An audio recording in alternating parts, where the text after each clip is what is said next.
speaking to you in the cabinet room at 10 Downing Street. I have to tell you now, this country is at war with Germany.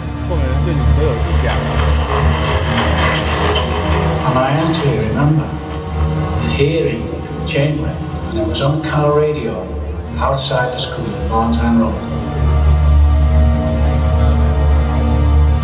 People suddenly started putting blackouts up on their windows, and reality hits you. You're not going to be the same again. The atmosphere in Liverpool was that everybody wanted to do something. They wanted to do their bit because our backs were to the wall. You know, your brothers were going off to war.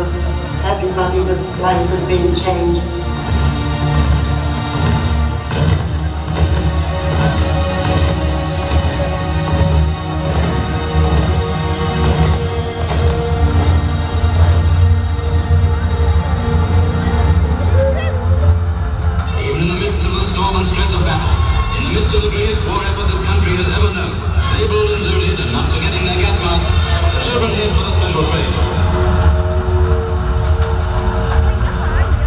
Evacuated about 2 hours after the declaration of war. And then when war started, and my husband came in and said the kiddies been taken away. And I said, where are they? He said, I don't know where they've gone. We were marched to Chibuk Station. We didn't know where we were going then, but we actually finished up in Mold. I found out where they were, went up to Betsy Cold. They were there for 6 weeks and I wasn't happy with the conditions were there. And I can remember hearing the older children saying, oh, you're going over to bomb Liverpool. And I used to think, I wonder if my parents are still alive. I brought them home and they had them away for so many weeks and the bombs started dropping then.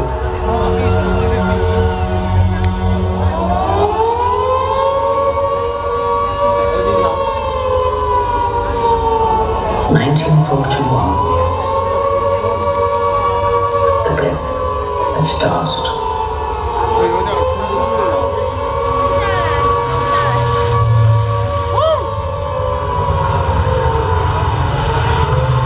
May 1941, the first night of the May Blitz.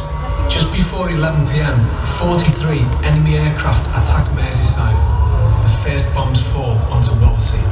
Liverpool, and we could see all the sky was all lit up bright red with all the fires, and our mum was back down there with the rest of our family. 2nd of May 1941, the second night of the May Blitz. 65 enemy aircraft bomb Liverpool city centre for over 2 hours. We're watching Liverpool in flames, and the burning embers from Lewis's set Blackness on fire. There you go, Boris got louder and louder.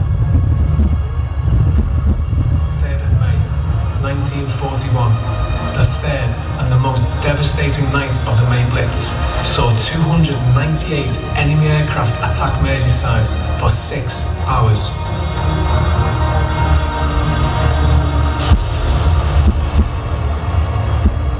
The whole of the city centre was an absolute firebomb. It was all just an inferno. Then we saw Lewis's big bang clock go, and there was just a yellow haze over everything, and everything was flattened. And this yellow haze. All you could see was the doorways and the windows. They hadn't their roofs on and they were all blazing. And they were all building for all the light. 4th of May 1941, the fourth night of the May Blitz. With many fires still burning from the previous night, emergency services are stretched and water is scarce.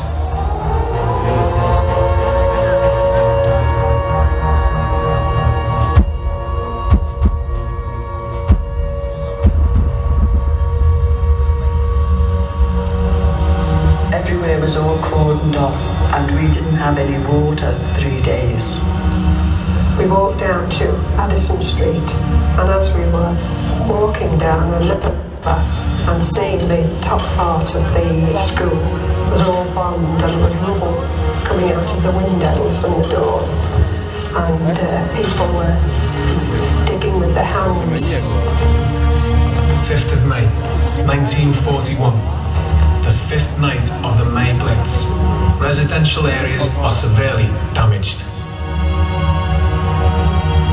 We came out and we saw that my grandma's house, the whole row of houses, had all been bombed.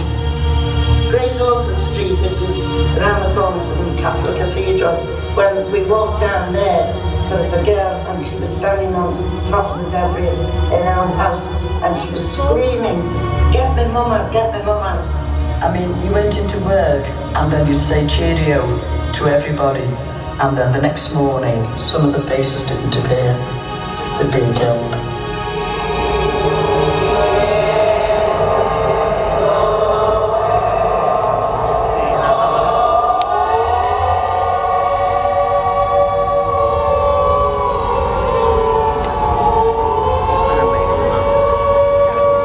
Of May, 1941. The 6th night of the May Blitz. St. Luke's Church is hit by an incendiary device.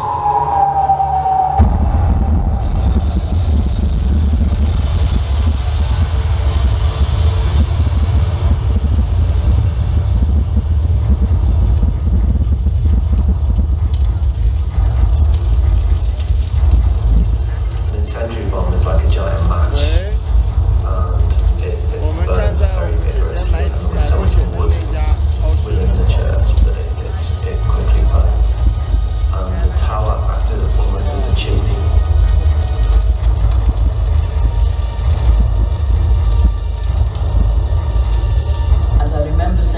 When the bell fell down, it was 10 to 4 in the morning when it came ringing down, and we knew then as it gone. I can always remember walking up Bowl Street and going up there and there's two mothers feeding their babies sitting on the rubble, and it was just like, life's got to go on.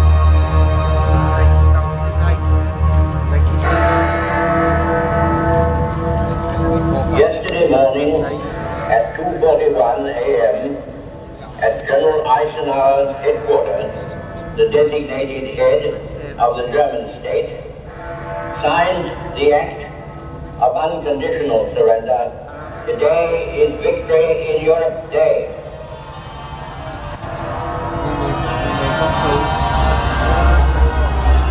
During the May Blitz, there was something like 13 different churches bombed. 6 were demolished, 6 were rebuilt, and St. Luke's was left. Nobody knew quite what to do with it. Opening St. Luke's and having good things go on there was to try and counter that atmosphere of darkness and replace it with something good that would bring people together rather than separate them.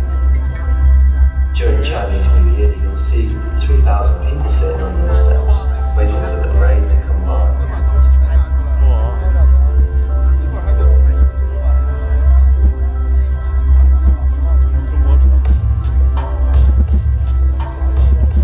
When the Giants came to Liverpool, people stood on the steps of the church.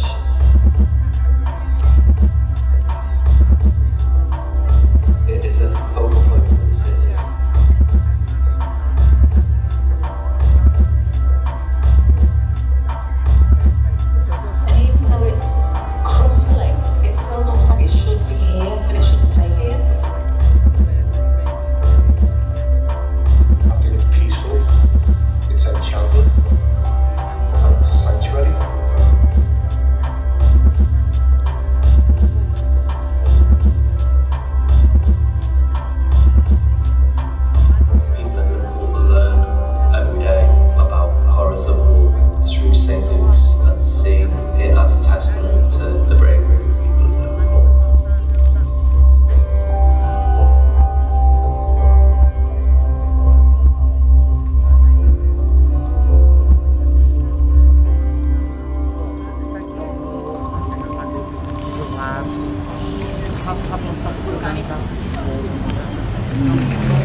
Yeah.